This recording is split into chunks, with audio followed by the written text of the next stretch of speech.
So we've been exploring this function known as the psi function, and the issue is there is just not an elementary function. There's nothing I can write here that I could say, hey, if you took the derivative of this function, you would get this thing over here.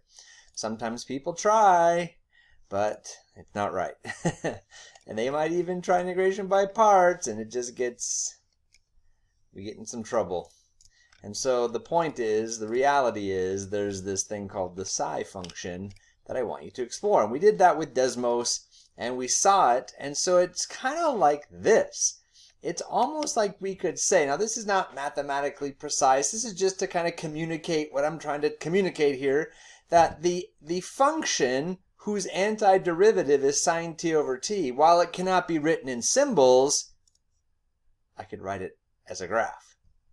See, it's this function.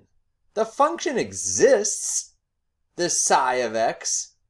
We sketched it out, but I don't know how to write. I don't have a symbolic way to say this function is. Like, for instance, you all learned like the quadratic function, x something with x squared. You know when you see a parabola, you kind of have a sense of, I have a way with some symbolic formulas to say this thing produces this graph. This symbolic f of x equals something with x squared produces this parabola. Or f of x equals sine of x produces a sine wave. I don't have for you, and nobody does, a symbolic way using the typical symbols to say this function that we created, it's the same as these symbols. In fact, we've just called it g of x. That function right there that you're looking at is the function g of x, whose job it is to keep track of the accumulated area underneath this curve. Now, more precisely with Wolfram Alpha, you now know that function can be called psi of x, the sine integral. And because it has uses, we needed to give some easier way to say it. Like, it just wouldn't be right to say, hey, the integral of sine t over t from 0 to x is this graph. We want to give it a name, and because it's so useful, rather than a generic g of x, how about psi of x, the sine integral? Now, since the function exists, at least graphically we can make sense of it, we can also maybe take the derivative of the function. What is the derivative of that psi function? I mean, look at its graph. It does have rates of change. In fact, the rate of change is 0 very frequently. As that accumulated area goes from positive to negative, we're going to see rates of change of 0. And so it might be useful to you in some setting to examine that psi of x function in a calculus sense and do things like take the derivative of that function. So it's interesting to think this way. We're really taking the derivative of what we call g of x, that function whose job it is to keep track of the accumulated area underneath that sine t over t curve.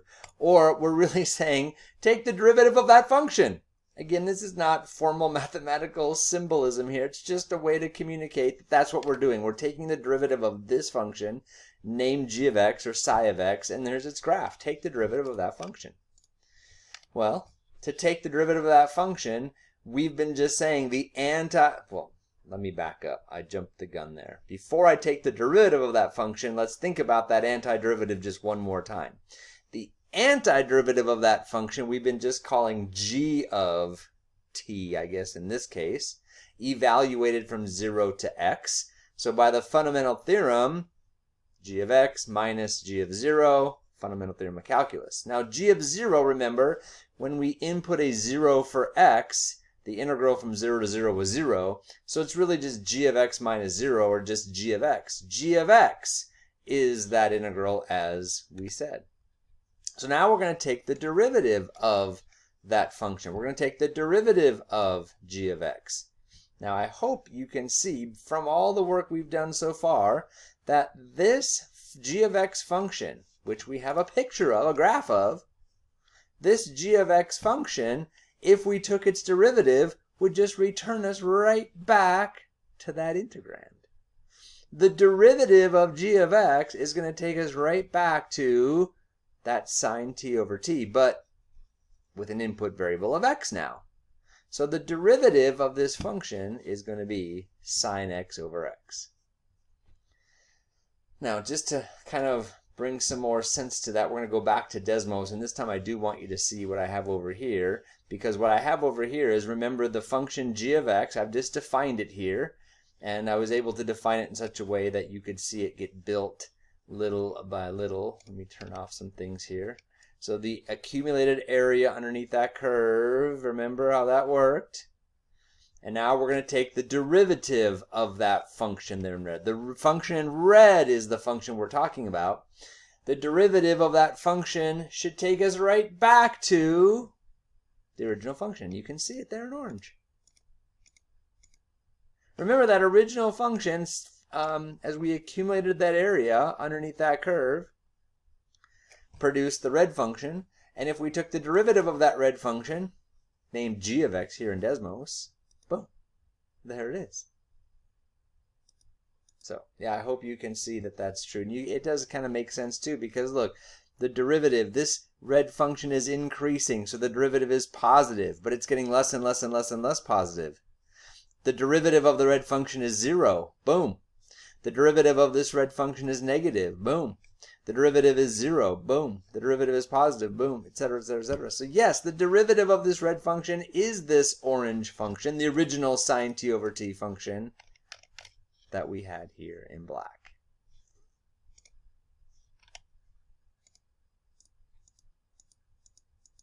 I hope all that helps you to see the relationship, and it just gives you at least a quick introduction to this thing called the psi function.